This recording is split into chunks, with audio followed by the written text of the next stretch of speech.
पुट जेको कूड़ी शायदी तो ॾे न कूड़ी शायदी जेको ॾे थो कसम खणे कूड़ी शायदी ॾे इनखे जहन्नम जी बाह में टुपायो वेंदो दोज़ख जी बाह में मदीने वाले साईं फरमायो त जेको कूड़ो कसम खणे थो कूड़ी शायदी ॾेई कूड़ो कसम खणी कंहिंजो हक़ मारियईं कंहिंजो खून लोड़े छॾियईं कंहिंजे कूड़ी शायदी ॾिनई मुंहिंजे लजपाल नबी फरमायो त इहो हमेशा हमेशा जहन्नम जी बाह में सड़ंदो पुट कुरान जेको कसम आहे न करट ॾिठो त जेको इन बुंड खे चीरींदो आहे वॾा बुंड हूंदा आहिनि न करट में ईअं जीअं पाणी में हलंदो आहे न ईअं बुंड खे चीरे छॾींदो आहे हिकिड़े मिंट जे अंदरि हेॾो थुल्हो बुंड पुरसा थी वेंदो आहे जीअं बुंड खे करट चीरे छॾींदो आहे न कूड़ो कसम बि ईअं चीरे छॾींदो अॼु माण्हू कूड़ा कसम खणंदे देर नथा कनि कूड़ियूं शायदियूं ॾींदे देर नथा कनि भली कंहिंजो हक़ ॿुॾी वञे ॿुॾण ॾे कंहिंसां ज़ुल्म थिए ज़ुल्म थियण ॾे पर कूड़ियूं शायदियूं था ॾियनि ख़ुदा जे कहर खां ॾिजो ख़ुदा जे नंबर खां ॾिजो कंहिंसां ज़ुल्म न कयो ज़ुल्म जा फ़ैसिला न कयो अल्लाह वटि देर हूंदी आहे अंधेर न कयो साईं फरमाए तव्हांखे जेकॾहिं ख़बर पए न ॿिनि धुरियुनि जे विच में फ़ैसिलो करणु केॾो नाज़ुक मसइलो आहे त तव्हां हिकिड़े कख जो बि फ़ैसिलो न कयो कख जो ढगी जो या साईं मुंहिंजा में जो फ़ैसिलो त वॾी ॻाल्हि आहे पर हिकिड़े कख जो बि फ़ैसिलो तव्हां न कयो छो फ़ैसिले करण वारे जे मथां वॾी ज़िमेदारी आहे वॾो हुनजे मथां अल्लाह जो हक़ आहे अदुल करे इंसाफ़ करे कंहिंसां ज़ुल्म न करे कंहिंजो हक़ न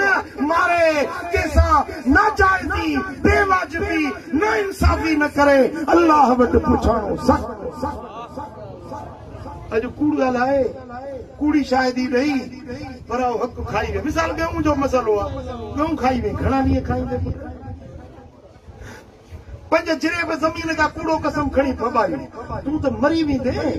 सुभाणे न परीअं न अरीअं मौत अची वेंदो पनी ते हिते धूड़ पई पाईंदी हिसाब तोखां थींदो फ़ाइदो ॿिया वठंदा मोचड़ा तोखे लॻंदा हा ये मिल्कियतूं ये माल फबाइण जे लाइ जेकी तूं क़स्मा क़स्मी कूड़ी खणी थो पियो अल्लाह वटि पुट इंसाफ़ आहे मदीने वारे साईं फरमाए त मेराज ते पियो वञा बुराक ते बुराक साईं फरमाए जेसीं ते नज़र पई पहुचे उते हुनजी बुराक जी पहिरीं विख पई पहुचे एॾो तिखो बुराक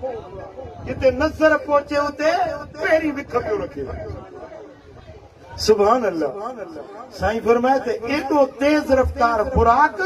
मां उन बुराक ते हुजां पर हिकिड़ी शइ मूंखां बि तिखी निकिरी वई मुंहिंजे बुराक खां बि तिखी निकिरी वई मूं पुछियो जिबरील ही छा गुज़री वियो या रसूल अल्लाह इहा मज़लूम जी दाह हुई जेका अर्श ते पहुची बुराक खां तेज़ इमाम अहमद रिवायत आंदी आहे हज़रत अबू हुरैरा रज़ियल्लाहु तआला अन्हु था रिवायत कनि हबीबन करीमन फरमायो मन शहिद अला मुस्लिमिन शहादतन लैस लहा बिअहलिन फलयतबव्वा मक़अदहु मिनन नार जेको माण्हू के मुसलमान ते कूड़ी शाहिदी ॾे जेका असुल हक़ीक़त जे बरख़िलाफ़ हुजे हक़ीक़त ॿी आहे हिन वरी राशा खाशा कई कंहिंखे ख़ुशि करण जे लाइ या कंहिं लोभ लालच में अची या 5 रुपया वठी कूड़ी शायदी ॾिनई कंहिंजो हक़ मारियईं कंहिंसां ज़ुल्म कयईं साईं फरमाइनि था फलयतबव्वा मक़अदहु मिनन नार इन जी जाइ जहन्नम में ठही वई कूड़ी शायदी ॾेई ॿिए खे नफ़ो पहुचाए वियो या पंहिंजो नफ़ो करे वियो पर जाइ पंहिंजी जहन्नम में जोड़े रखी एॾो मरंदो उहा जाइ दोज़ख जी हुनजी ठही पई आहे वञी बाहि जहन्नम जे